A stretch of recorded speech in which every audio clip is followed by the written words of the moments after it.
მოგესალმებით, დაგიბრუნდით მორიგი ვიდეოთი. გამოიწერეთ არხი, იმიტომ რომ არ იწერთ და ისე უყურებთ, უმეტესობა რო უყურებს სტატისტიკას, გამოწერილი არ აქვს და ისე უყურებს ხალხი. ამიტომ ჯობია გამოიწეროთ, რომ უფრო მეტი სტიმული მქონდეს და უფრო მაგარი მანქანები შემოგთავაზოთ. დღეს თქვენს წინაშეა E53 4 და 8 ES-ი. კომენტარებში ბევრი წერდა რომ 4 და 8 ES-ი გადაიღეო და ბატონო, გავითვალისწინეთ თქვენი რჩევა. ყველას რჩევას გავითვალისწინებ და ვინც რას დაწერს, ყველა მანქანას გადავიღებ და ამიტომ გამოიწერეთ არხი, გადააზიარეთ რომ სხვებმაც ნახონ, დამიწერეთ კომენტარებში რა მანქანა გსურთ. შევეცდები ყველანაირი მოთხოვნა დავაკმაყოფილოთ თქვენი, რაც კი იქნება მანქანის მიმართებაში. ჩვენი მეგობარი არის შელისახლი, სადაც შეგიძლიათ მიხვიდეთ და ზეთი შეცვალოთ და უმაგრესი სერვისი აქვს ბიჭებს, ძალიან მაგარ დროში და ძალიან მალე ასრულებენ ყველა სერვისს, რაც ეხება მანქანის ზეთის შეცვლას და წვრილმან დეტალებს. ამიტომ მიბრძანდით შელისახლში და ჩვენი ფასდაკლებით, ჩვენი სახელით მოითხოვეთ ფასდაკლება და 20%-იან ფასდაკლებას გაიკეთებენ ბიჭები. რაც შეეხება ამ მანქანას, არის 4 და 8 ES-ი 360 ცხენის ძალა აქვს და 500 ნიუტონია. ეს არის ჩემთვის ყველაზე მაგარი ძარა X5-ის თაობებში. ყველაზე ლამაზი, ყველაზე დახვეწილი და ყველაზე აგრესიულად რო გამოიყურება. ეს ახალი მოდელები არ მომწონს რაღაცა ვერ არის რა. კარგად. ეს მანქანა არის 2 ტონა და 200, ძიმი არის, მაგრამ იმ დროისთვის მაგარი ჩქარი იყო. წესით ეს M უნდა ყოფილიყო, მაგრამ იმ დროისთვის M რო არ იყო, 4 და 8 ES-ი დააწერეს, მაგრამ ჩვეულებრივ X-თან შედარებით სულ სხვა მოდელი არის რა. ყველანაირად განსხვავებული, დიდი დისკები, განიერი საბურავები, უკან 315 უყენია საბურავი, რომელიც მაგაზე განიერი ჯერ არ გამოსულა X-ზე, ყველას მაქსიმალური საბურავი 315 არის. ახლებშიც დაჟე არ არის ამაზე დიდი. უკანა დისკი არის 20-იანი 315-35-ზე და წინა არის 275-40-ზე. ადრე მამაჩემს ესეთი 4 და 6 ES-ი ყავდა, იგივე ფერის და იგივე ზომა საბურავები ქონდა, იმასაც ოღონდ სხვა ფორმის დისკები ქონდა და სულ საბურავების პრობლემა იყო, არ იშოვებოდა, თუ ვინმე გაიგებდა 315-35-ზე და 275-40-ზე, ყველა მიცოდა რომ ES-ი ყავდა და ისეთ ფასებს გეუბნებოდნენ რომ ყელის გამოჭრა იყო რა. სულ ვეძებდი ამის საბურავებს და კაი ისტორიები მაქვს ამ მოდელზე თან დაკავშირებით და ნელ-ნელა ყველაფერს მოგიყვებით. ამიტომ არ დაგავიწყდეთ არხის გამოწერა. ყველაზე აუცილებელია რომ არხი გამოიწერო. ყავდა მამაჩემს დიდი ხანი ყავდა. ანუ E36, E46 მყავდა 2015 წელს თუ 14 წელს და მანამდე ყავდა. თუ სწორად მახსოვს 2011-ში ან 12-ში ყავდა 4 და 6 ES-ი. ზუსტად არ მახსოვს რაღაცა ეგ პერიოდი იყო რა. რავი, ამ იმანქანას არ გაუწვალები ვართ. კაი ხანი გვემსახურა. დიდი ხანი ყავდა მამაჩემს. ერთ-ერთი პრობლემა იყო ეს საბურავების თემა რა. თან გაშლილი რო აქვს საბურავები, ჭამს, გარედან უყურებ პროტექტორი აქვს, მაგრამ შიგნიდან გაწვეთილი არის და უფრო ძირითადი პრობლემები ეს საბურავები იყო. დანარჩენი ხა ამ მოტორის ეს სხვა ძრავია, ის სხვა ძრავი იყო, იმას სხვა პრობლემები აქვს, ამას სხვა პრობლემები აქვს. მოდი რახან ეს მანქანა ამ მანქანაზე ვისაუბროთ და ამ ძრავის პრობლემებზე ვისაუბროთ. ეს მანქანა არის რესტაილინგი 4 და 6-თან შედარებით. 4 და 6 სხვანაირი ცხვირი აქვს, სხვანაირი ფარები აქვს და სხვანაირი დისკები აქვს. დანარჩენი 4 და 8 და 4 და 6 ერთ და იგივე აქვს. უკანა მხარე, გვერდთა მხარე სხვაობა არ არის. წინ ცხვირშია სხვაობა და დისკებშია სხვაობა. ამას აქვს 4 პადუშკა, X4 და 6 ES აქვს 2 პადუშკა, უკან წინ პრუჟინები. ამას კიდე 4-ვე პადუშკა კნოპკით იწევა, აწევ-დაწევა შეგიძლია. 4 და 6-ის შემთხვევაში აწევ-დაწევის ფუნქცია არ ქონდა, სულ ერთ დონეზე იდგა. რაღაცა რო იყოს და ცუდ გზაზე გადახვიდოდი, დააჭერდი კნოპკას, წამოიწეოდა და ეს დიდი კომფორტი იყო იმ დროისთვის.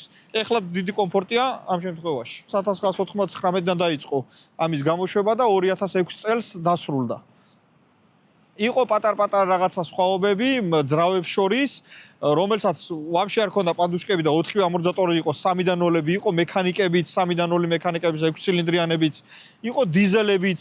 დიზელები ამ კუზაოში ძალიან გამძლე ძრავები იყო და დღემდე დადიან და არ გაფუჭებულა ქარხნული ძრავები რა და ნუ მოკლედ 4-8-ს რაც შეეხება რაღაც წულმანი პრობლემები აქვს, წყლის სისტემას რაღაცა პატარ-პატარა პრობლემები აქვს. ყველაზე მთავარი რაც არის ძრავის შიდა ვანას რო ეძახიან, იმას შიგნით ტრუბა გადის, რომელიც ფუჭდება და ეგ ტრუბა რო შეცვალო, ბევრი რაღაცა უნდა დაშალო და ცოტა ცუდად გასაკეთებელი, დასასერვისებელი არის ეგ სისტემა. დანარჩენი ახლა წყლის პომპა რაღაცეები, ნუ ასე თუ ისე მუშა მდგომარეობაშია, მუშაობს, ისე ერთხელ შეცვლი და მერე პრობლემა არ შეექმნება. ყველაზე დიდი პრობლემა არის კლაპნის სალნიკები ამ მოტორზე რა. კოლიცოები, კლადიშები, რაღაცები არ ფუჭდება ცილინდრებს, ესე თუ რაღაცა ტვერი არ ჩაიყარა, დეტონაციაზე არ ამუშავე, ცუდ ბენზინზე. იმ დროს ყველა რეგულარზე რა ამუშავებდა, ამერიკულია რეგულარი უნდა ძმა, არ არის სწორი. არც ერთ BMW-ში არ არის რეგულარი სწორი, არც ერთში. იქ უკან კრიშკაზე რო აწერი ამერიკულებს, იქ აწერია აკი სტანდარტი. ჩვენთან არის რონის სტანდარტი. იქ რო 91 აკი აწერია, აკი 91 უნდა გადაიყვანო რონში და გამოდის 95 და ამიტომ მაგას ნუ დაუჯერებთ. ეხლა დღესაც ვიცი რომ ვიღაცები მაგას უჯერებენ და უყურებენ, ვაი 91 აწერია, არ არის ეგ სწორი. გადაიყვანეთ როგორც მილი გადაკავთ კილომეტრებში და ცელსიუსი გადაკავთ, ფარინგეიტი გადაკავთ ცელსიუსებში, ისი არის საწვავის სტანდარტი. ამიტომ ნუ დაუჯერებთ მაგას. მაგას ვიძახი ცილინდრის დახაზვა ხდებოდა დეტონაციის ხრივ, იმიტომ ასხავდნენ რეგულარს და მანქანა კი აყრუებდა ზაჟიგანიას, ყველაფერს აყრუებდა, გაწევა ისეთი არ ქონდა, მაგრამ მაინც პატარ-პატარა დეტონაცია ქონდა და დეტონაციის დროს პორშინი აქეთ-იქით დადის და კედლებს ხაზავს. თორე ამ ძრავებზე ესე რომ კაი ბენზინზე ამუშავო, კედლებს არ ხაზავს. კაი გამძლე ძრავია, ვირი ძრავია, მაგრამ კლაპნის სალნიკები კატასტროფა არის. კლაპნის სალნიკები რომ შეცვალო, წესით ძრავი უნდა ჩამოიღო. ძრავის ხუფები რო აფარია, ძრავის ხუფებზე უკანა მხარეს არის დამაგრებული ამთვრელი დაჩიკები.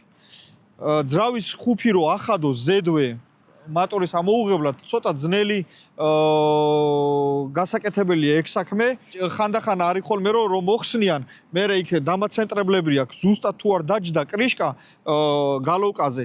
ოდნავ მერე გვერდულად დგება და ამთვრელი დაჩიკი არასწორად ითვლის და მერე წერს მეტკის არევას, ვანუსებს და რაღაცეებს და ხშირად როცა ზედვე იღებენ ხოლმე ხუფებს, იმ დამაცენტრებლებს ამტრევენ, რომ ჩასმის დროს ხელს უშლის და კარგად ვერ ჩადის და მერე ამტრევენ ხოლმე. როსვავენ, მერე ოდნავ გვერდულად დგება ხუფი და მერე ვანუსებს და რაღაცეებს წერს და ბევრი პრობლემა ყოფილა, რომ აი კლაპნის სალნიკები შევცვალე და ვანუსებს მიწერს და მეტკებს მიწერს, მეტკები ვასწორეთ, ვანუსები შევცვალე და სულ ერთ და იგივე პრობლემა ქონდა და ამიტომ თუ რამეა, ჯობია ძრავი ჩამოიღო, ლამაზად წყნარაჩვიდად გააკეთო ყველაფერი და ისევ შედგა. არაფერი პრობლემა არ ექნება ამ შემთხვევაში. რაც შეეხება ამის ძარას და მართვადობას, ეს ძარა გააკეთეს E39-ის დუდპიცოც რო ვეძახით, იმის ბაზაზე არის თითქმის აწყობილი და მაგიტომაც არის რომ უკონკურენტოა თავის კლასში მართვაში.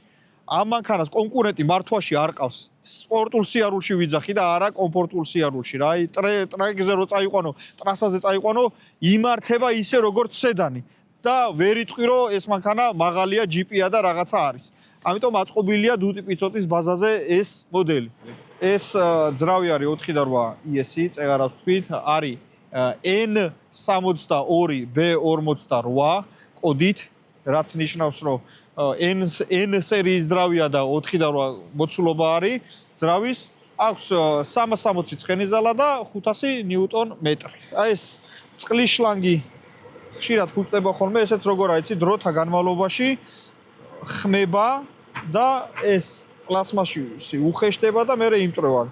ამიტომ ესეთი რაღაცები არის ხოლმე ხშირად შესაძლებელი და ერთხელ რომ შეცვლით და ხარისხიან დეტალს დააყენებთ, აღარ შეგაწუხებს ეგ პრობლემა. ყველაფერი აი იქ რაც პლასმასი არის კაპოტში, მაღალ ტემპერატურაზე ყველა პლასმასი შრება და ეს წყლის შლანგი იქნება, გამანაწილებელი ავზი იქნება თუ რა იქნება, ყველაფერს ესე პრობლემა ექნება და ჯობია ერთხელ თუ 100,000-ზე მეტია გავლილი, ჯობია ერთხელ ყველაფერი შეცვალოთ, BMW-ს ორიგინალი დააყენოთ და შემდეგ 100,000-ზე პრობლემა აღარ შეექმნება. აი წეღა რო ვიძახდი ხუფებზე ამთვრელი დაჩიკები რო აყენია, აი უკან აყენია, უკანა მხარეს აყენია ეგ ამთვრელი დაჩიკები და როცა ხუფი მოიხსნება და ოდნავ გვერდულად დადგება, იმიტომ რომ დამაცენტრებლები მოატეხეს და ვეღარ ცენტრავს, ზუსტად აღარ დგება, ავტომატურად კბილანა რო ტრიალებს და დაჩიკი ზევიდან აყენია, ოდნავ გვერდულად დგება დაჩიკი და მერე უკვე არასწორად ითვლის. და წერს მერე მეტკებს, ვანუსებს და ბევრ პრობლემას წერს და ამიტომ ყოველთვის ჯობია ხოლმე დამაცენტრებლები არ მოტეხოთ და თუ ზედვე გინდათ რომ ხუფი ამოიღოთ, ისე ამოიღეთ რომ ეგ დამაცენტრებლები არ მოამტვრიოთ. მაგრამ ამ ძრავზე ხუფის ახდა ზედვე ამაში კიდე იქში კიდე დიდი ადგილია, მაგრამ მეხუთე სერიაში აი კატასტროფა ადგილი ვაფშე არ არის და ძალიან საწვალებელია მეხუთეში და მეექვსე სერიაში. მაგას ჯობია ძრავი ჩამოიღოთ რა. მეშვიდეში ცოტა დიდი ადგილია კიდე. ყველას დიდი ადგილი აქ ამ იქში არის. აქ უფრო მარტივია ხუფის ახდა. მეექვსე სერიაში და მეხუთე სერიაში კატასტროფა არის. იყო რაღაცა ადრე რაღაცეები რომ მოტორის დამჭერ რეზინებს გადახსნიდნენ, მოტორს ამოატრიალებდნენ ესე და ისე ხდიდნენ რა. ბევრნაირი ცდამაკ ჩატარებული ამ მოტორებზე ხუფის ახდა და ყველაზე მარტივია ძრავი ჩამოიღო რა. ერთ ჩვენ მეგობარს ყავს ესეთი მანქანა, ჩამოიყვანა 60,000 კილომეტრზე. დღეს აქ გავლი 500,000, თავის ხელშია სულ. 400,000-ზე მომიყვანა მანქანა დასასერვისებლად, ძრავის, იმიტომ რომ ბოლავდა. რო დავშალე ძრავი ვიღაცას რომ მოეტანა მარტო ძრავი და დაედო და ეთქვა რომ აი მიახლოებით რამდენი კილომეტრია გავლილიო რო ეთქვა ვერ ვიტყოდი რომ 400,000-ია გავლილი ისე მდგომარეობაში დამხვდა კოლიცოს ზაზორები ცილინდრის მდგომარეობა ცილინდრის დიამეტრი არაფერი გაცვეთილი არ იყო უბრალოდ უნდა კლაპნის ანლიკების შეცვლა მაგრამ თლიანად დავასერვისე ძრავი რახან 400,000 ქონდა გავლილი რა და ამიტომ კარგად თუ მოული და კარგ საწვავს ჩაასხავთ ამ ძრავს პრობლემა არ ექნება. დღეს აქ იმ მანქანას უკვე 500,000 გავლილი და დადის ისევ უპრობლემოდ და რავი, ძალიან მაგარი ძრავი არის რა. მთავარია კარგად მოუარო. სწორად მოვლის შემთხვევაში ნებისმიერი BMW-ს ძრავი მუშაობს კარგად. რაც შეეხება ახლა ამ მანქანაში ისხმევა ამ მანქანის პატრონი მიყვარს ძალიან.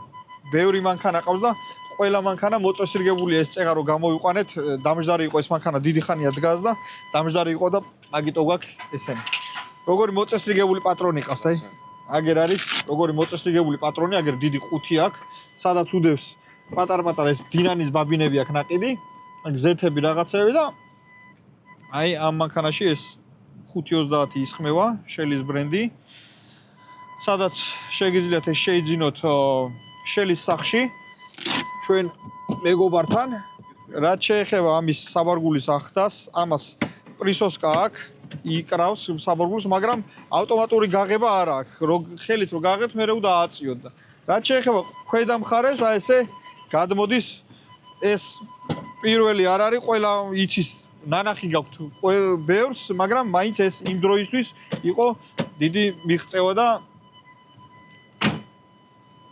აი აქაც საბარგულში აი ეს თავისი ბადი აქვს, დამცავი ბადი აქვს, აქაც ეს დამცავი ფარდას ეძახიან და ესეთი რაღაცები ძალიან ალამაზებს მანქანას, რო შეხედავ, მიხვდები რომ მაგარი სვეჟი და კარგი მანქანა არის. ამდენი წელია გასული და მაინც როგორი შენახული და როგორი მოვლილი მანქანა. ეს პირდაპირ არის პატრონის დამსახურება. რომ მაგრად უვლის მანქანას და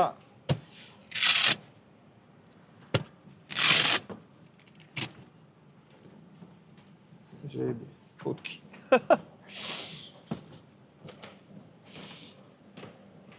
ეს დინანის ბაბინებია. ახალი ბაბინები ჩამოიტანა და ესენი უნდა დავაყენოთ ამ მანქანაზე. ამ მანქანის ყველაზე მაგარი იყო X-ი რო გამოვიდა მაჩვენებელთა დაფა.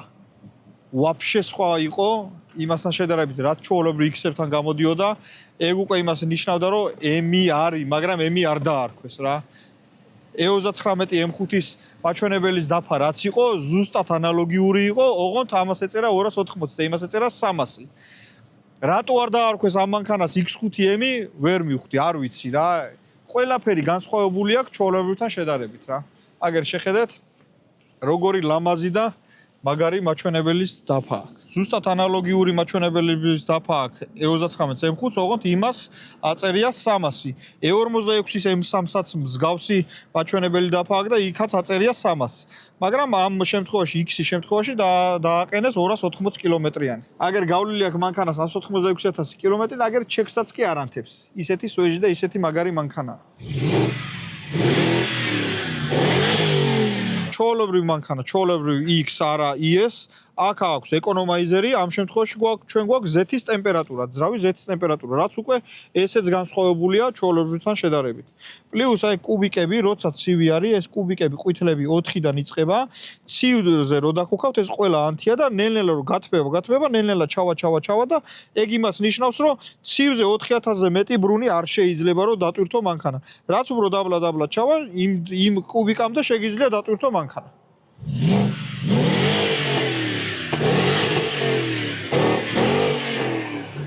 ამ მანქანის ყველაზე მაგარი არის ხმა. ძალიან მაგარი ხმა აქვს ამ მოდელს 4 და 6-ად ძალიან მაგარი ხმა აქვს და 4 და 8-ად ძალიან მაგარი ხმა აქვს. აგერ მოусმინეთ ახლა როგორი ხმა აქვს.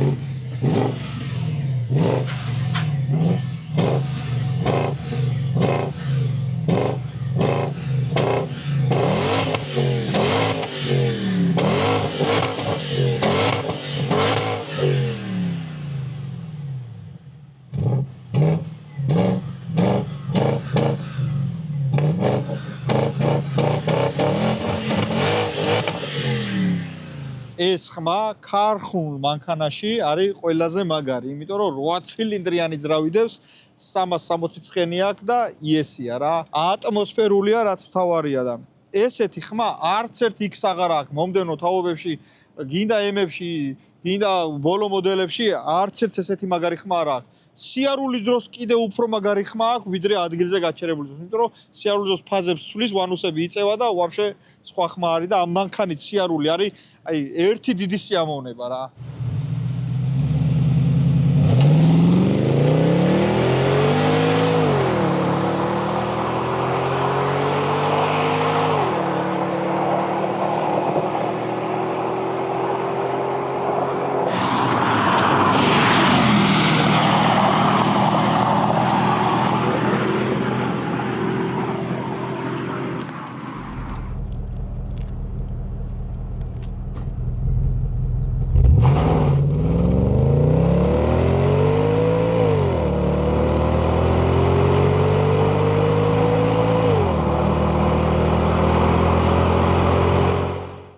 კიდევ განსხვავება ჩვეულებრივ X-თან შედარებით, არა IS-თან შედარებით, არის ეს დამატებითი შიტოკის დამატებითი კანტები, ეს ვიხლოპის ნასატკები, ალუმინის 2 ცალი დიდი, გვერდზე ეს კანტები კრილოზე და ეს ფეხის დასადებები.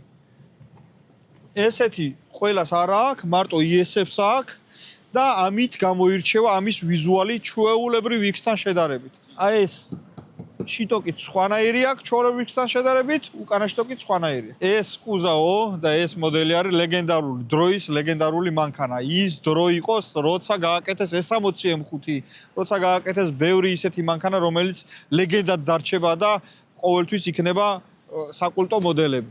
ეს ის დრო არის, როცა უშვებდნენ ატმოსფერულ ძრავებს და ემოცია იყო ის, რაც იყო რეალობაში და არა ელექტროდინამიკი ხმას გამოცემს და სალონში რაღაცა ხმა გესმის, ეს იყო ნაღდი რეალური ემოციები.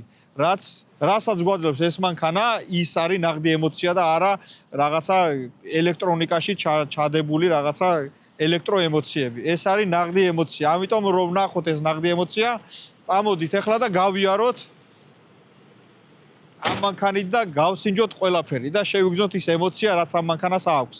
მაგალითად გეტყვით, თითქმის ყველა X-ში ვარ ნაჟდომი, ნატარები მაქვს, თითქმის ყველანაირი X-ი, ახალი M-იც, ძველი M-იც, რავი, არა M-ებიც, ბენზინიც, დიზელიც, ამ ესეთი ემოცია, რაც ამ მანქანას აქვს, არც ერთ მოდელს არ აქვს ეგეთი ემოცია. ინტერიერს რაც შეეხება, ჩემთვის ეს არის ყველაზე მაგარი ინტერიერი, რაც კი X-ში ყოფილა რა. მე ძველმოდური ვარ, ძველი მოდელები მიყვარს და ვიღაცა შეიძლება არ დამეთანხმოს ეგ რას გავს, ახალი ჯობია, მაგრამ მე პირადად ეს ინტერიერი მომწონს ძალიან. ამ ინტერიერში ვგრძნობ კომფორტულად თავს. აგერ რაც შეეხება ამის რიჩაკს, ეს რომ მოკიდებ და წკაპ ხმარო აქვს ეს. აი ეს ძალიან მაგარია. ხარისხი კიდე რომელწლიანი მანქანაა და არც ძაფია ამძვრალი, არც ტყავია გახეული, არაფერი არ ჭირს. ახალ მანქანებს რომ ერთხელ მზეზე დააყენებ და ყველაფერი ძვრება, ეს ის მანქანა არ არის, ეს არის იმ დროს გამოშვებული, როცა იყო ხარისხთან ასოცირება ყველაფრის. აქ გვაქვს ღილაკები, სიდენიის გათბობა, ეს არის ძალიან კაი ფუნქციაა.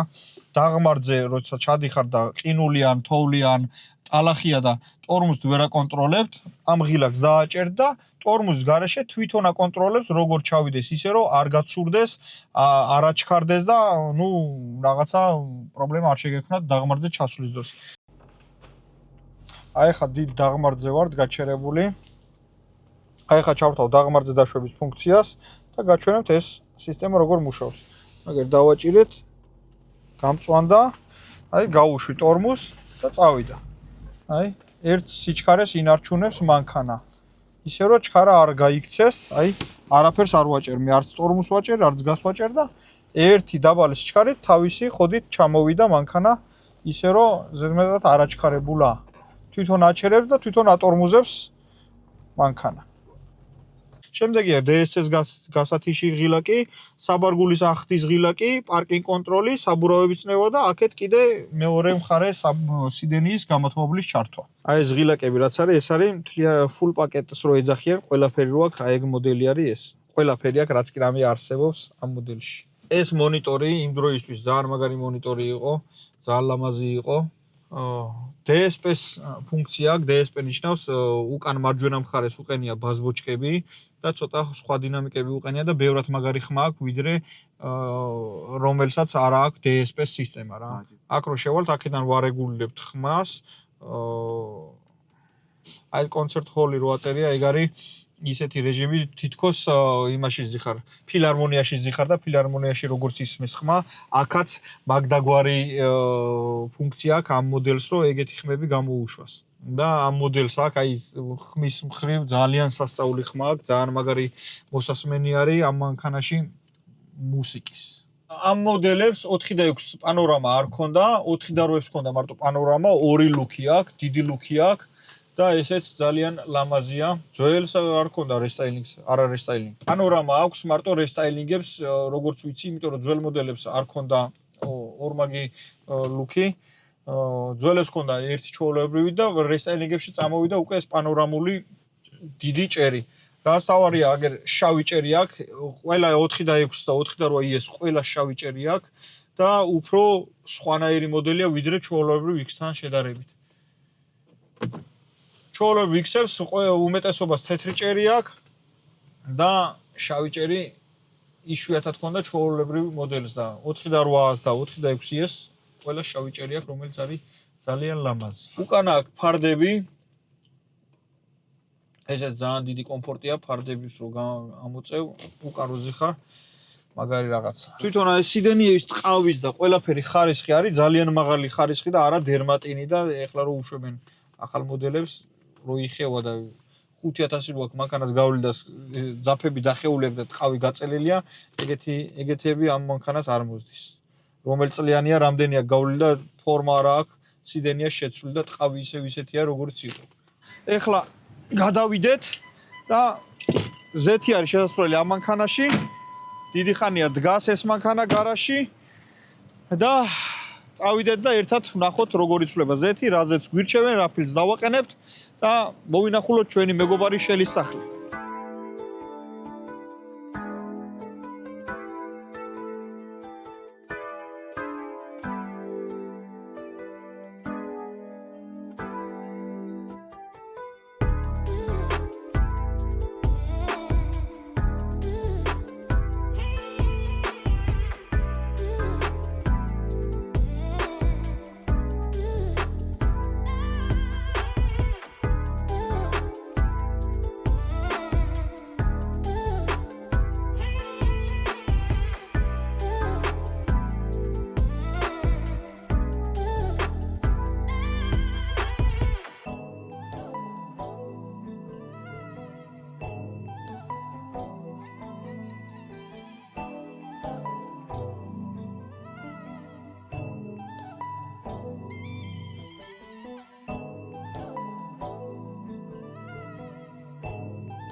ამ მანქანით სიარული არის ერთი დიდი სიამოვნება, იმიტომ რომ ძალიან მაგარი სიდენია აქვს, ძალიან მაგარი სავარძლები აქვს, ზურგი რო ტყდება, აი ძალიან კომფორტულად ზიხარ. თვითონ მანქანის გრადობაც ძალიან მაგარია, ვაფშე ვერ იგრძნობ, რომ რაღაც მაღალ მანქანაში ზიხარ და ჯიპში ზიხარ. ისე იმართება და ისე დადის როგორც სედანი რა. იმიტომ რომ E39-ის ბაზაზეა თითქმის აწყობილი ეს მანქანა და წეგან კი ვახსენე ეგ ყველაფერი დეტალები და მოსახვევში ისე უხვევს და ისე შედის რომ ვაფშე არც იხრება და ამიტომ ამ მანქანით სიარული არის ერთი დიდი სიამოვნება. რაც შეეხება ამ მოდელის სირბილეს ჩვეულებრივ მოდელებთან შედარებით ცოტა ხისტი არის, იმიტომ რომ დიდი საბურავი, დიდი დისკი უყენია, 20-იანი დისკი უყენია და დაბალი საბურავიც უყენია და მაინც ასე თუ ისე ხისტი არის, ბევრად ხისტი არის, ვიდრე 17-იან დისკებზე და 18-იან დისკებზე რო არის X-ები. ეს მანქანა უფრო გათვლილია მაღალი სიჩქარეზე სასიარულოდ, მოსახვევში დიდი სიჩქარით რო შევიდეს და ამიტომ დაკიდების სისტემა ცოტა ხისტი აქვს, ვიდრე ჩვეულებრივ X. რაც შეეხება ძრავის მუშაობას, მაგრამ ჩუმად მუშაობს ძრავი, არანაირი ზედმეტი არაფერი ხმა არ ისმის. ერთ-ერთი ოდნავ გასრო მოუმატებ, ეგრევე ისმის გამონაბოლქვის ხმა, რუშტელის ხმა. ძალიან სასიამოვნო და ლამაზი ხმა აქვს 8 ცილინდრიანს. ჩემი კაცი. ამ მოდელს აქვს ორმაგი შუშები, რაც ხმის იზოლაციისთვის ძალიან მაგარია და დიდი ხმა არ შემოდის სალონში და ასე თუ ისე ბევრად ჩუმად ზიხართ სალონში, რომელიც არ გაწუხებთ გარე შეუმავალი ხმა. ამ მანქანას აქვს ორი მაგარი პლუსი, ჩემი გადმოსახედიდან. ერთი არის გამონაბოლქვის ხმა, ვიხლოპის ხმა, ძრავიდან გამოცემული ხმა, მეორე კიდე აუდიო სისტემის. თუ გინდა ნელა იარო და კომფორტულად იარო, მუსიკას დააუწიო და უდაუსმინო დინამიკებიდან წამოსულ ხმას, თუ გინდა ჩქარა იარო, მუსიკას დაუწიო და გაზ დააჭირო და მოусმინო გრუშტელიდან გამოსულ ძალიან მაგარ ხმას. არ დაგავიწყდეთ არხის გამოწერა. არხის გამოწერა არის ძალიან მნიშვნელოვანი ჩვენი განვითარებისთვის. ძალიან პატარაზე რომ დავაჭირი რაღაც სიჩქარეს ვაცდა. სიჩქარის შეზღუდვა დამიწერა. აი 120-ის ზევით წერს სიჩქარის შეზღუდვას. რა მაგარი ხმა აქვს, აი იმენა. სასწაული ხმა აქვს რა. სალონში ხო იმდენად არის ეს მაგარი ხმა, ეხა გარეთ რო ვიღაცა იდგეს და გაზგაყრელი ჩაუვაროთ, აი სასიამოვნო ხმა იქნება და თავს გამოგვაყოლებს უეჭვენ.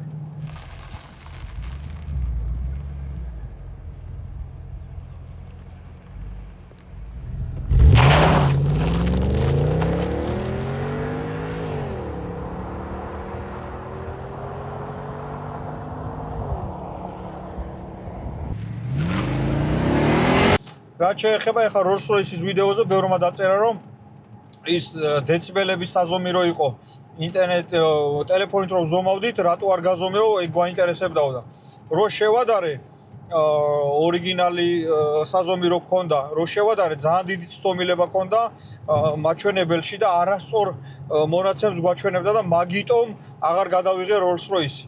ისე რომ გადავიღე Rolls-Royce-ის დეციბელების საზომი რა ხმა ქონდა 55 დეციბელი აჩვენა Rolls-Royce-მა და ამიტომ წესიერ საზომს ვიყიდით, არა პროგრამა რო იყოს, არა ტელეფონში რაღაცა უფასო პროგრამა, ვიყიდით წესიერ დეციბელების საზომს და სხვადასხვა ვიდეოებში მე შემოგთავაზებთ რეალურს, რაც არის ოფიციალურად და არა ის რომ რაღაცა პროგრამამ რაღაცა არასწორად გაგვიზომა. ამ მანქანაშიც ეხა მაგას არ გადავიღებთ, არ გავზომავთ, იმიტომ რომ აზრი არ აქვს რეალობასთან ძალიან შორს არის. გავზომოთ 0-100, ამ მანქანას ამ მოდელს 0-100 უწერია 6 და 1, ოღონდ 6 და 1 უწერია, როცა სულ ახალი იყო და მარტო იჯდა მძღოლი საჭესთან, ჩვენ ორნი ვზივართ. მე ცოტა წონაში მოვიმატე, გურავი ცოტა დაიკლო და მაინც თითქმის იგივე წონა ვარ, დავაბალანსებთ ერთმანეთს. გავზომოთ ორი კაცი და მე ჩამოვსვავ გურამს და გავზომავ მარტოც, ნახოთ რა შედეგი ექნება.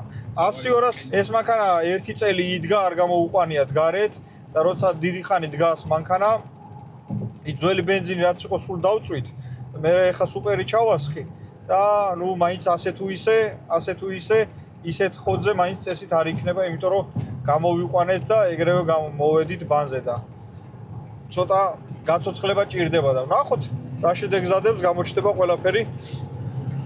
დაელოდეთ, ცოტა ხანში ნახავთ ყველაფერს. არხი გამოიწერეთ, რაც თავარია. არ დაგავიწყდეთ. აგერ მაჩვენებელთა დაფაზე გვაქვს ზეთის ტემპერატურის დატკი, როგორც მანამდე გაჩვენეთ და ვნახოთ, აბა მაღალ აბაროდზე რო ვივლი და გაზომებს რო დავიწყებთ, ზეთის ტემპერატურა რას იზავს, როგორ ავა და რამდენად გაცხელდება. ჩამოვედით ჩვენს დახურულ ავტობანზე, სადაც არავინ არ არის, არავინ არ დადის. უნდა გავზომოთ 100-200, 0-100, 100-200 გავზომავთ თუ არა, არ ვიცი. ნახოთ რა იქნება. მეოთხე მილს გავზომავთ. რაც შეეხება დღევანდელი ამინდს, DA გვაქვს 709, რომელიც კარგი არ არის და ცოტა მაღალ დროში ივლის მანქანა, ვიდრე უნდა დადიოდეს. DA რაც უფრო დაბალია, უფრო მაგრად დადის მანქანა. ნახოთ რეალობაში რა იქნება. ურავები ცოტა ძველი არის, მაგრამ ამ მანქანას იმხელა ძალა არ აქვს, რომ ეხა 4-ვე საბურავი დააბუქსავს და რამე შედეგი გაგვიუარესოს, ეგრე არ მგონია რომ იყოს. დანარჩენი ვნახოთ რა იქნება. დავაი, წავიდა, აბა არ გვიღალატო ეხა. აუ რანელ არ თავს სიჩქარეში.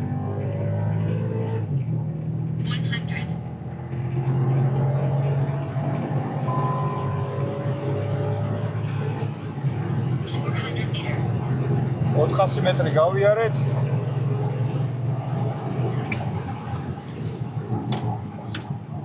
ნოლი-100 გავზომეთ, 400 მეტრი გავზომეთ, ეხა გავაჩერებ და ვნახავ, გაჩვენებ თქვენს რა იყო ლაივ რეჟიმში და არა რაღაცა სურათი ამოვიღო და გაჩვენოთ ისე პირდაპირ რა იყო იმას გაჩვენებთ. ტელეფონი დაბლა გამიფრინდა ტორმუზის დროს. 7 და 6 იყო 0-100, 400 მეტრი იყო 15 და 1. ეს იყო პირველი ცდა. ამ მანქანას 6 და 1 უწერია 0-100. ძალიან ცუდ დროში ვიარეთ. ვარა M5-მა ჩაგვიარა. ეს რომელია იცი? იმას რო ტესტავდით. Simpsons რო ტესტავდით და მანქანამ ჩაიარა და მაგარ ვიძეაო, ხო იცი? აი ეგ ბიჭი არის. პრიუსით რო იყო. პრიუსით რო იყო, ხო, ეგ ბიჭი არის. მოგითხვა. აბა არ შეგვარცხინო ეხლა. რა მაგარი ეფექტია კაჩქარი. აუ რანელ არ თავს სიჩქარეში. 7-5 იყო 0-100. არ გადაუღება.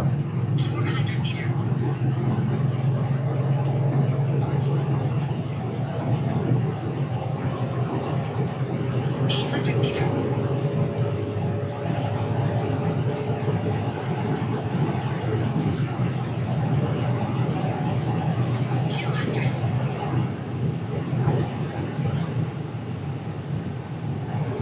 ასი-200-იც გავზომეთ. აბა ვნახოთ. უსაფრთხოდ გავჩერდეთ და გადავამოწმოთ რა მოხდა. ზობი ამ ხელას ჩქარეზე, ამ ხელა მანქანაზე. რაც თავარი ეს მანქანა არ მithქვია წონა. 2 და 200 არის. ზეთის ტემპერატურა 100 გრადუსთან მივიდა. რაც ნორმალურია, მაღალ ტემპერატურა, მაღალ აბაროტებზე მუშაობის დროს 100 გრადუსი არაფერი არ არის. აგერ არის 0-100 7-5 იყო, 1-8 იყო 9 და 7, 1-4 იყო 15 და 1, 100-200 იყო 26 და 0 და 0-200 იყო 33. ჩემი აზრით ეს მანქანა რაღაცა ბევრი აკლია, იმიტომ რომ 100-200 უფრო უკეთესი უნდა ქონდეს. მოდი ვცადოთ კიდე იმიტომ რომ ყოველთვის რო დავდივართ ხოლმე ეს მანქანა არის როგორც გითხარით ეს მანქანა არის ნადგომი დიდი ხნის ამის მეპატრონე ეს მსგავსი სიარული არა აქვს არ იცის ამის მეპატრონე მსგავსი სიარული დადის ნელა გადაადგილდება გარეცხავს შეიყვანს გარაში ისევ გააჩერებს და ეს მე ვერ ვარ დალაგებული და მე ვტესტავ ყველა მანქანას ესე და ამიტომ პირველ რიგში როცა მანქანა დიდი ხანი დგას BMW-ს მეპატრონები კი დამეთანხმებიან რაღაცა შედეგი რომ დადოს მანქანამ, კაი ხანი უნდა მაღალ აბაროტებზე ატარო რომ გამოცოცხლდეს. რო ეძახიან დედალი და მამალი მოტორი არისო, ეს შემთხვევა არის რომ დიდი ხანი ნადგომი მანქანა ყოველთვის ისეთ ხოძზე არ არის, როგორიც უნდა იყოს. ამიტომ ჭირდება ხოლმე სიარული მაღალ აბოროტებზე სიარულო ცოტა გამოცოცხლდეს და რამოდენიმეჯერ კიდე დავაჭიროთ და რა იქნება. 1 წლის ნადგომი ბენზინი იყო, წეღა რაღაცნაირად სულ დავწვით, რაც წამოვიყვანე არ ჩამიქრია მანქანა რომ ის ბენზინი დამწვარი იყო და წეღან მერე ჩავასხით სუპერი და სანამ მასზე მოვა და კომპიუტერიც გადავა, ადაპტაციას გაივლის ახალი ბენზინის ცოტა დრო ჭირდება ხოლმე და ნახოთ აქ არა ვარ ერთად ვარ და გავიაროთ და რა იქნება გამოჩნდება. ჯერჯერობით ცუდი შედეგია, რომელიც ეს ის შედეგი არ არის, რაც ამ მანქანას შეუძლია. ამ მანქანას ბევრად მაგარი შედეგი შეუძლია დადოს. ცოტა ეხა დავაჭერ გავუშვებ, რომ ცოტა აზზე მოვიდეს, მაღალ აბოროტის რეჟიმზე გადაერთოს და გამოცოცხლდეს, თორე ვარცხვენს და არ ცხვენს BMW-ს სახელს. ბევრად მეტი შეუძლია და ვერ მიდის. ამიტომ ერთად დაელოდეთ ყველა უეჭველი ჩამოვა იმ დროში რაც უწევს. არავინ არ იცის რა ჰაერის ფილტრი აყენია და რა ალების სანთლები აყენია, არც გვინახია რა მდგომარეობაშია. ნახოთ სიარულში თუ არ მოვიდა ისეთ ხოძზე რაც უწერია, მაშინ მერე ჩვენთან სერვისში გადავალთ და შევამოწმოთ ელექტრონულად რამე პრობლემა ხო არა აქვს, ალების სანთლები რა მდგომარეობაშია, ჰაერის ფილტრები რა მდგომარეობაშია და ყველაფერს გადავიღებთ თუ რამე მანქანა ისეთ ხოძზე ვერ მოვიდა. მიდი, ეხლა არ შეგვარცხინო, მიდი. გამოცოცხლდი. გაიღვიძე, 1 წელი გეძინა, всё? გარეთ ხარ გამოსული.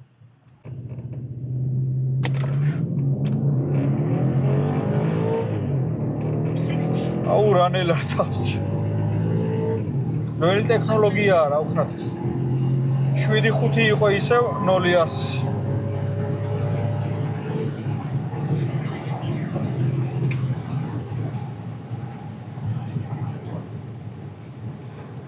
და 1 იყო ისევ 400 მეტრი. სულ ერთნაირად დადის, აგერ აჩვენე. ერთ იგივე დროში დადის, მესამე გაზომვა იყო ეს რიგითობით მესამე და ერთი და იგივე დროში დადის. წადოთ აბა მეოთხე ჯერზე. აი ხა კაი გზა იქნება.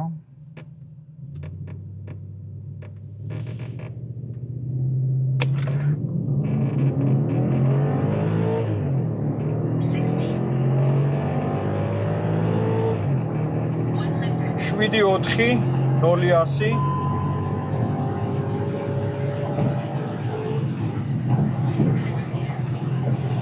15 1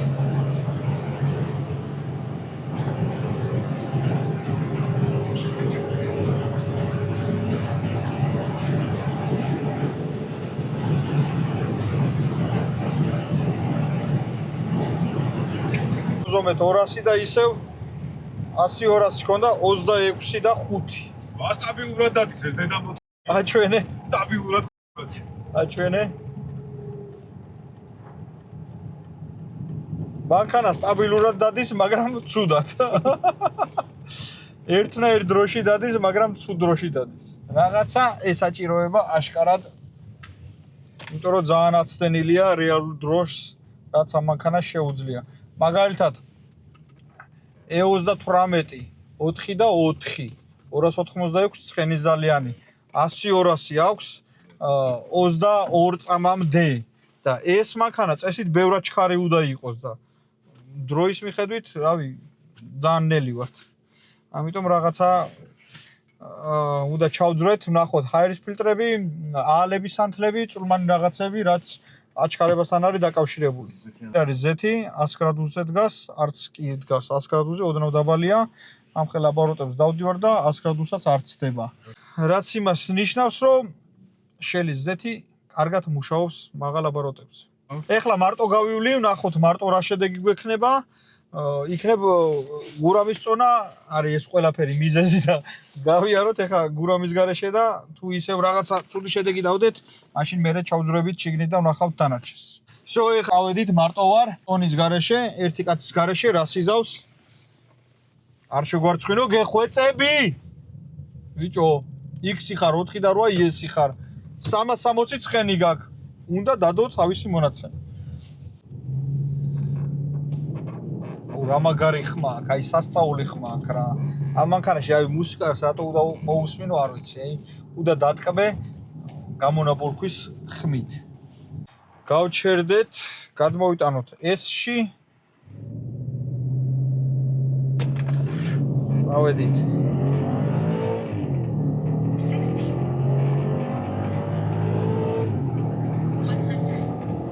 7-3 იყო 0-100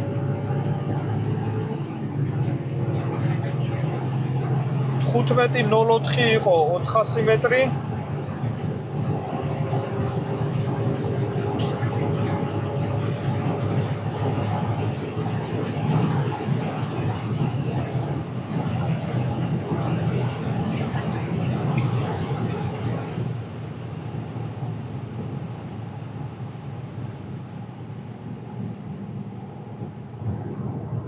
აგერ არის მონაცემები, ოდნავ ჩქარი არის გურამის გარეშე, მაგრამ ის არ არის რაც უნდა იყოს. 100-200 იყო 25 და 4, 400 მეტრი იყო 15-04, 0-100 იყო 7-3. რეალურ დროსთან ძალიან შორს არის ეს მანქანა. ან გამოცოცხლება ჭირდება, ან რაღაცა ფილტრებში და ალების ანთლებში რაღაც პრობლემა აქვს. ამიტომ ტყილა ვაწვალებთ ახლა ამ მანქანას, დიდი სხვაობა არ მოგცა რამოდენიმე სიარულმა. ნელ-ნელა რომ დაეკლო, კი ბატონო, ისე ვივლიდით და ჩამოვწევდით, მაგრამ ამ სიარულის მერე არ შეცვლილა არაფერი, სულ სტაბილურად თითქმის ერთაიგივე დროში დადის. ამიტომ გაზავებით ამას ვერ გავაცოცხლებთ. რაღაცა უჭირს. რა უჭირს, მაგას ვნახავთ.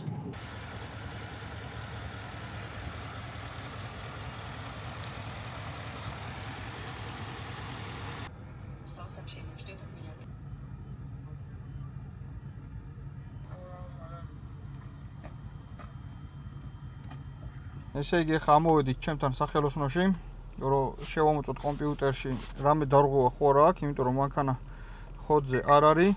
პლუს აკუმულატორი მკვდარი აქვს და აკუმულატორმაც იცის, როცა აკუმულატორი სუსტია, მანქანა რომ დაიქოქება, იმას არ ნიშნავს, რომ აკუმულატორი ხოძზეა. დაქოქილ მანქანაზე სუსტი აკუმულატორი რო იყოს, დენი ბევრ რაღაცა დეტალებს არ ყოფნის, დინამო ვერ აწვდის საკმარის ამპერაჟს და რაღაც დეტალები კარგად არ მუშაობს. ამიტომ შეიძლება ვაფშე მანქანას არაფერი ჭირდეს, აკუმულატორი იყოს სუსტი, იქოქებოდეს, მაგრამ მანქანა ხოძზე არ იყოს, იმიტომ რომ აკუმულატორს ძალა არ აქვს. ვოლტაჟი არა, ამპერაჟი, დარტყმის ძალა. ამიტომ ყოველთვის აკუმულატორი შეამოწმეთ ხოლმე. კი, რა თქმა უნდა, შეიძლება ძალა დაკარგოს ძრავმა, იმიტომ რომ დენი არ ყოფნიდეს, დინამო იმ საკმარის დენს არ იძლეოდეს, რომ ყველა ბლოკს ეყოს დენი და რაღაც მომენტში შეიძლება სხვადასხვა ბლოკებზე დაბალი დენი იყოს და რაღაცამ ვერ იმუშაოს.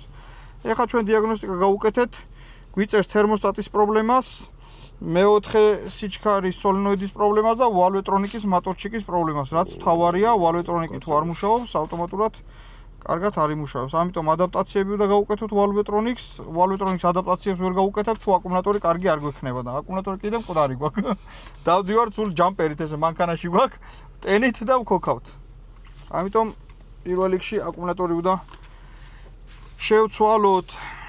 აი ესეთი პრობლემები აქვს, მანქანა რო დგას დიდი ხანი და არ იქოქება, ან აკუმულატორს ყურადღებას არავინ არ აქცევს. არიან რომ აჩერებენ მანქანას დიდი ხნით, გამოყავთ კვირაში ერთხელ ქოქავენ, პატარას გაატარებენ, გამოატარებენ და გააჩერებენ და ეგ არ ნიშნავს რომ აკუმულატორი დაიტენება.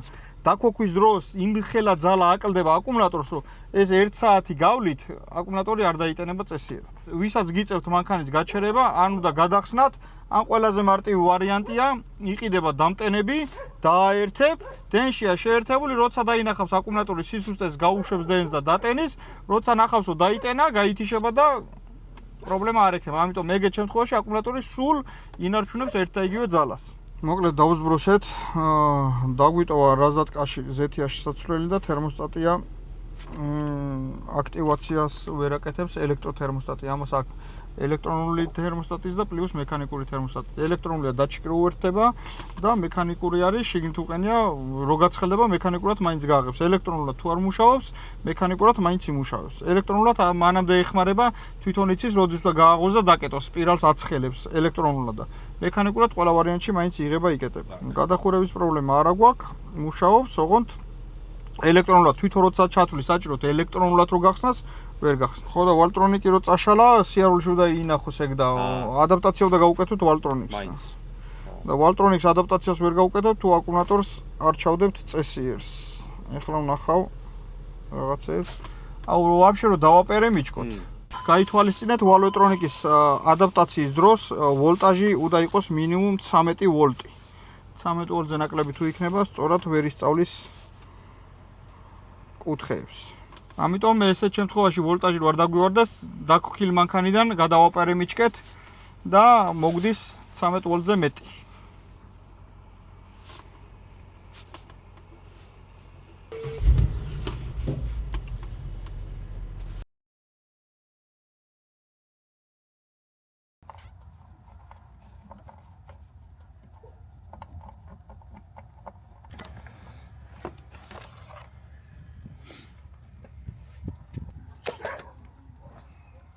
ჩაურობლო დაგმარებაში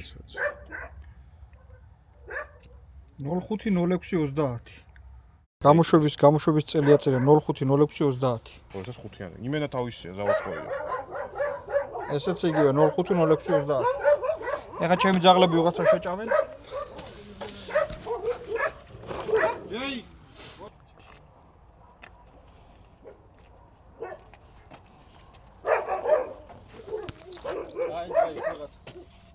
მუშაობს. ესეც იგივე 050630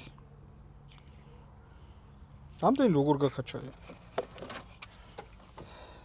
ესეც იგივე 050630 ჩემი კაი აი აქაც აწერია ბირკა 05 მე-6 თვე ჩემი კაი ამდენი წელია მუშაობს აზე ხარ ჩემი კაი ეხ სვეჩების თუ თავისი აყენია მე რო გვანერიულებს აქ გვარცხენს სახალხოდ გვარცხენს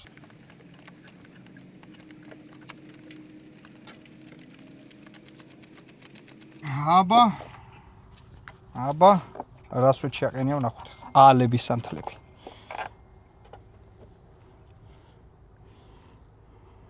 ზაზორი ცოტა გადდებული აქვს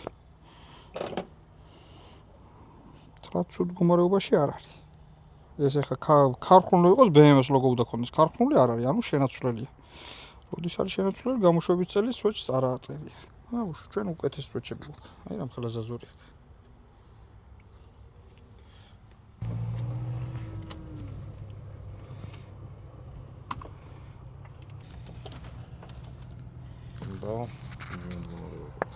აქაც იგივე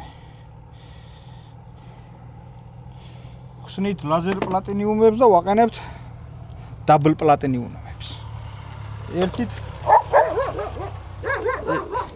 ერთით დაბალ ხარისხს ვაყენებთ მაგრამ კატალოგით უწერია და ახალია გაყვითლებული არ არის და ზაზორი არ არის ახალია ნახოთ ნუ რავი მე რას უყურებ ხა აალების სანთლების პრობლემა არ აქვს ჩვენ აი ამიტომ ეზიზღება ეს მოტორები რა ვერაფერს ვერ უდგები წესიერად რა ყოველთვის გაითვალისწინეთ აალების სანთლების ყუთზე აწერია რამდენ ნიუტონ მეტრზე უნდა დაეჭიროს სვეჩი მეტრზე რო გადაუჭერთ სვეჩას აფუჭებთ ყოველთვის მიყევით ინსტრუქციას როგორც წერია წონის კლუჩი უნდა ნიუტონ მეტრიანი კლუჩი უნდა მაგალითად ესეთი აქ აწერია ნიუტონები ჩვენ გვაქვს 28 ნიუტონი ანუ ეს სვეჩები ეჭირება 28 ნიუტონზე ხელით დაჭერა ყოველთვის არის იმის საშუალება რომ მეტრზე გადაუჭიროს და სვეჩი გააფუჭოს ამიტომ ყოველთვის დაუჭირეთ აალების სანთლები ნიუტონ მეტრიანი კლუჩით ჩემი რჩევა არის და არა მარტო ჩემი ბოშისაც კიდე ერთი პრობლემა არის ხოლმე ხშირად მოსულა ჩემთან მანქანა რომ პერებო იქონდა სვეჩების შეცვალეს და პერებო იქონდა და მიზეზი იყო რა ეს სვეჩს რო აიღებ და გაუშვებ და ჩავარდება შეიძლება ეს თავი მოხვდეს და დაეჭეჭყოს თავი დაპატარავდეს ზაზორი და პერებო იქონდეს არასდროს არ ჩააგდოთ სვეჩი ნელ-ნელა ჩააყოლეთ ხელით რომ ნელ-ნელა ჩავიდეს და არ დავარდეს ძირს შიგნით თუ თორე თავი დაებრიცება და პერებოი ექნება. ჩავდეთ აალების სანთლები, მოკლედ ეხლა უნდა დავაყენოთ ეს 28 ნიუტონზე და დავუჭიროთ რაც უწერია ქარხანას.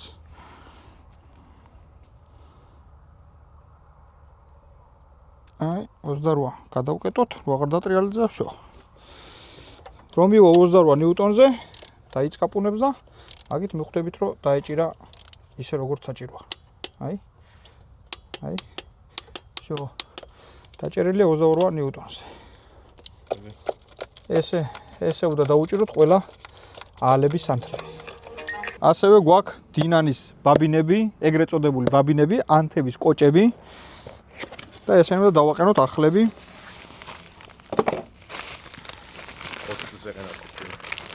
20 წლის ბაბინები ეყენა.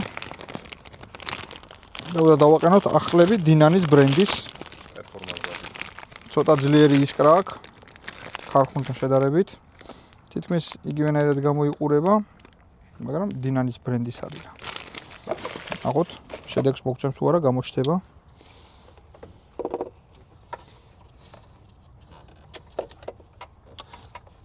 ლურჯი ფერი სპორტული არის. მოკლედ აქეთა მხარესაც იგივე ეგრეთ წოდებული ბაბინები აყენე, იგივე წლოვანების ქარხნული 050630. როგორ იმუშავა ამდენი წელი და ამდენი კილომეტრი? 20 წელი იმუშავა. ისე რომ პერებოი არ ქონია მანქანას.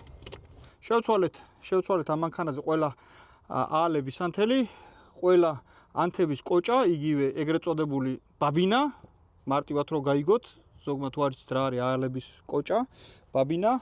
ჰაერის ფილტრი ვნახე და ნორმალურ მდგომარეობაში არ არის, ცუდ მდგომარეობაში, ოდნავ დავფერთხე და ჩავდეთ უკან. ეხლა გავივლით, ვნახავთ შედეგი მოგცა თუ არა და ამ მომენტში როცა ამას ვაკეთებდი, ერთი კარგი აზრი მომივიდა. მაგალითად აგერ ესე 46 კიყავთ ნანახი რამოდენიმე ვიდეოში 10 ცილინდრიანი ჩადებას რო ვაპირებდი, ეგ ვერ გავაკეთეთ ჯერჯერობით. აგერ მოდით დადუგულია მანქანა, სპორტულად გაკეთებულია, დუგები რაღაცები ყველაფერი არის. თუ გამოჩნდება ვინმე სპონსორი, ამ მანქანას გადავაკეთებთ დრიფტისთვის. მაგალითად სპონსორი ჩვენ გვერდში გვიდგას შელის სახლი, რომელიც უზრუნველყოფს ზეთით, ანტიფრიზით, ხიდის ზეთით, კაროკის ზეთით. გვჭირდება დამატებით სპონსორი, ვინც დაგვეხმარება მანქანის მოხოდვაში, რომ გადავაკეთოთ დრიფტისთვის. და ეს მოემსახურება ეს მანქანა ჩვენ მაყურებლებს. ვასწავლით დრიფტს, ვაკატავებთ ტრეკზე, გვერდზე დავისვოთ, ისე ვაზანოსებთ და ასე შემდეგ. თუ ვინმე გამოჩნდება, რომ დაინტერესდეს ამ სპონსორობით და ამ პროექტით, ძალიან კარგი იქნება. გამომწერებს ზოგს ვასწავლით, ვისაც მონდომება ექნება სწავლის, დრიფტის სწავლის, ვისაც არ ექნება ჯერ მონდომება და პატარა იქნება, გვერდზე დავისვოთ და ისე ვასიამოვნებთ. ამიტომ გამოჩნდეს ვინმე და გავაკეთებთ ყველაფერს. ავაწყეთ, შევცვალეთ, წავით ახლა გავსინჯოთ, გავიაროთ. იმედია არ შეგვარცხენს ამ ეტაპზე და ამითი მოიხოდება. ნახოთ რა გამოგვივიდა. მე მჯერა BMW-ს. BMW აროს არ გვარცხენს ხოლმე. ყველაზე დიდი მინუსი ამ მანქანის არის ნადგომი რო არის 1 წელი რა. ეგ ყველაზე დიდი მინუსი არის. ეგ დროს ჭირდება ბევრი სიარული რო ცოტა აზზე მოვიდეს და გამოცოცხლდეს და ნახოთ რა გამოგვივა. გამოვედით ახლა რაც შევცვალეთ ეს ყველაფერი, ეხლა უნდა გავზომოთ, პლუს ადაპტაციებით წაუშალე რომ თავიდან აითვალოს მთელი სისტემა. როცა ადაპტაციას წაუშლი ძრავის კომპიუტერს, ცოტა ხანი ხოძზე არ არის, რაღაცა კილომეტრის გავლა ჭირდება რომ აზზე მოვიდეს. ამიტომ პირველი 2 დაჭერა და 3 დაჭერა შეიძლება არ იყოს ისეთ ხოძზე როგორც უნდა იყოს. ამიტომ გავიარო და ვნახოთ. პირველი დაჭერა ეხლა და ვნახოთ რა იქნება.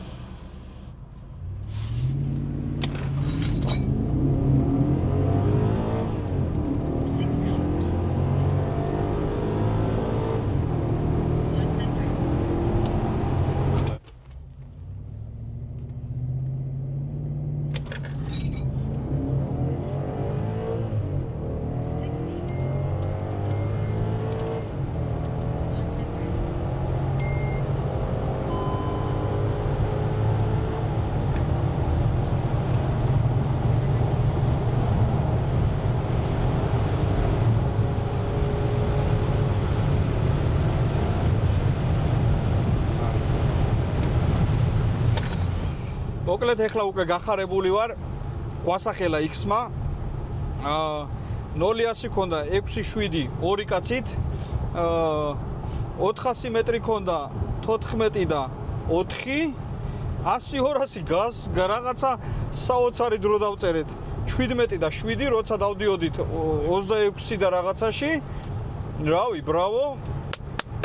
ამიტომ გურამი რო ჩამოვსვა 6 და რაღაცაშიც კიდე ვივლით. ეხლა სულ ახალი მანქანის მონაცემში მაინც ვერ ელვის 6 და 1-ში, მაგრამ 6-2, 6-3-ში ალბათ ივლის გურამი რო ჩამოვსვათ. ამიტომ ჩემმა და ბაბინების შეცვლამ გამოიღო შედეგი პლუს ადაპტაციები წაუშალეთ. ცოტაყანი ვიარეთ, რომ ცოტა აეღო მონაცემები ძრავის კომპიუტერს და შედეგი მოგცა.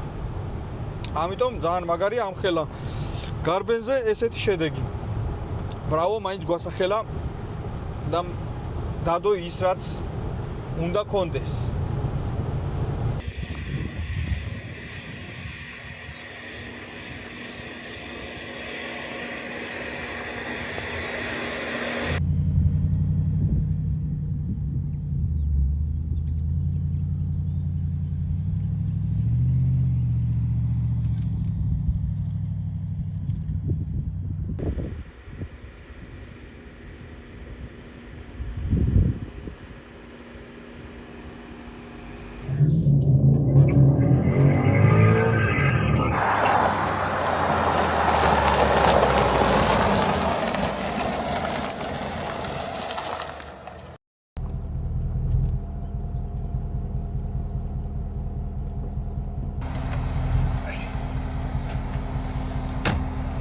ჩვენი ვიდეო დასასრულს მიუახლოვდა. დიდი მადლობა ყურებისთვის. გამოიწერეთ არხი და დააკომენტარეთ შემდეგში რა მანქანას ისურვებთ, რომ გადავიღოთ და შემოგთავაზოთ. მაინც მოვხოდეთ ეს მანქანა, მაინც დავაწერნეთ თავის დრო. რაც თავარია ეს შეგრძნებები მეორეჯერ აღარ განმეორდება ახალ მანქანებში და ეს შეგრძნებები დარჩება ყოველთვის წარსულში. თუ გინდათ რომ ეს შეგრძნებები მიიღოთ, უნდა იყიდოთ ესეთი მანქანა, მაგრამ კანონმდებლობა გვიკრძალავს ესეთი მანქანის ჩამოყვანას. ესეთ მანქანებს და ესეთ ემოციის მქონე მანქანებს აღარ უშვებენ, იმიტომ რომ გადავიდნენ ჰიბრიდზე, რავი 1000 უბედურებად ცოტა ხანში მე მგონი ბალახის ჭამას დააწყებინებენ მანქანას ეკოლოგიის გამო და ამიტომ თუ გინდათ ესეთი ემოციური მანქანა, უნდა იყიდოთ ძველი მანქანა, იმიტომ რომ ახალ მანქანაში ესეთ ემოციებს ვერასდროს ვერ მიიღებთ. აქ ხართ თქვენ და მარტო მანქანა. ეს არის ჭეშმარიტი ნამდვილი შეგრძნება. დიდი მადლობა გადავცეთ ყველამ, შელისახსოვს გვერდში გვიდგას და გვეხმარება ვიდეოს განვითარებაში.